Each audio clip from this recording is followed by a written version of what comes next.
बात कर लेते हैं एक अहम मसले की जो हमारे मुआशरे के अंदर बहुत ज़्यादा पाया जाता है। वो है होम लोन का, यानी कि घर के ऊपर लोन लेना या घर बनाने के लिए लोन लेना। लोन का मतलब यानी घर बनाने के लिए हम बैंक से कर्जा लेते हैं, इसको होम लोन कहते हैं।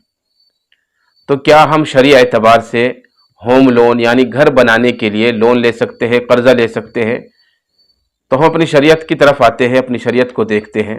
तो सबसे पहले ये बात वाज़े रहे कि बैंक से जब हम कर्जा लेते हैं तो उसके अंदर हमें सूद देना पड़ता है, और याद रहे सूद लेना और देना दोनों हराम है। हदीस पाक में सूद लेने वाले के ऊपर भी लानत है और सूद देने वाले के ऊपर भी लानत है। इसी तरीके से जो आदमी सूद लिखता है और सूद के ऊपर गवाही देता है, इन सब के ऊपर हदीस पाक में लानत है। और सूदी काम करना या सूदी कारोबार करना या सूदी मुआमला करना गोया इस तरह है जिस तरीके से अल्लाह और उसके रसूल के साथ जंग करना है। तो ये बहुत बड़ी बड़ी वईद आई है हदीसों के अंदर, कुरान के अंदर, कि सूद लेने और देने वाले दोनों जहन्नमी हैं। तो ये बात बिल्कुल वाज़े रहे। तो इसलिए हमें घर के ऊपर लोन लेने से एहतराज करना चाहिए। घर के ऊपर हमें कर्जा नहीं लेना चाहिए, हमें इससे बचना चाहिए। जहां तक भी हमारी कोशिश हो हम इससे बचें। और रोजाना जो हम खर्च करते हैं, अपनी जेब से जो हम खर्च करते हैं, उसके अंदर थोड़ी थोड़ी बचत करना शुरू कर दे और अल्लाह के ऊपर तवक्कुल करें, अल्लाह पर भरोसा करें। इंशाअल्लाह जब हम ऐसा करेंगे अपनी शरीयत के एतबार से, तो फिर अल्लाह तबारक व तआला एक न एक दिन इंतजाम कर देंगे। और गैब से इंतजाम करेंगे, ऐसी जगह से इंतजाम करेंगे कि जहां से हमें गुमान भी नहीं होगा।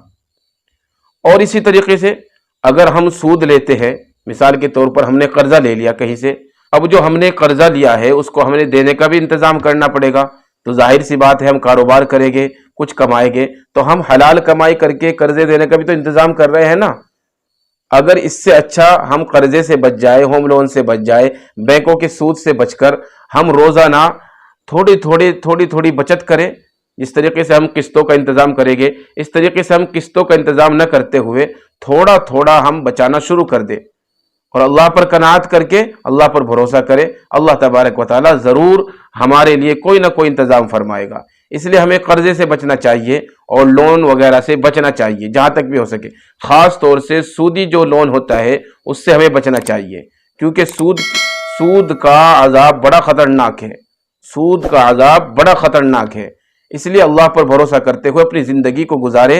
हाँ, अलबत्ता अगर कोई आदमी बहुत ही निहायत ज़रूरतमंद है और बहुत ही शदीद ज़रूरत है उसको, अगर वो किराए के मकान में रह रहा है, के अंदर रहते हुए भी उसको कोई दुश्वारी पेश आ रही है, यानी बिल्कुल शरई मजबूरी है, तो सबसे पहले तो आप, अगर आपके किसी के पास भी कोई शरई मजबूरी है, तो सबसे पहले तो अपनी शरई मजबूरी लिखकर दारुल इफ्ता से कांटेक्ट करें, राब्ता करें और अपने मसले को बताएं। उसी मसले के ऊपर फैसला किया जा सकता है।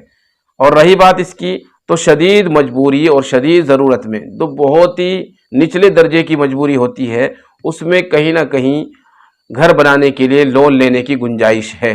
लेकिन जहां तक भी हिम्मत हो, जहां तक भी वुसअत हो, हमें लेना नहीं चाहिए, हमें सूदी कर्जा नहीं लेना चाहिए। इसलिए खुलासा कलाम ये है कि हमें होम लोन लेने से बचना चाहिए या कोई भी सूदी कर्जा लेने से हमें बचना चाहिए। अपने आप को भी बचाना चाहिए और दूसरों को भी बचाना चाहिए, और शरीयत के ऊपर अमल करते हुए, अल्लाह से डरते हुए अपनी ज़िंदगी को गुजारना चाहिए। इंशाअल्लाह अल्लाह तबारक व तआला एक न एक दिन हमारे लिए गैब से इंतजामात फरमा देंगे और हमारा घर भी बनाएगा और हमारी ज़िंदगी भी चमकाएगा और हमारी ज़िंदगी को दोनों जहां में आबाद करेगा इंशाअल्लाह।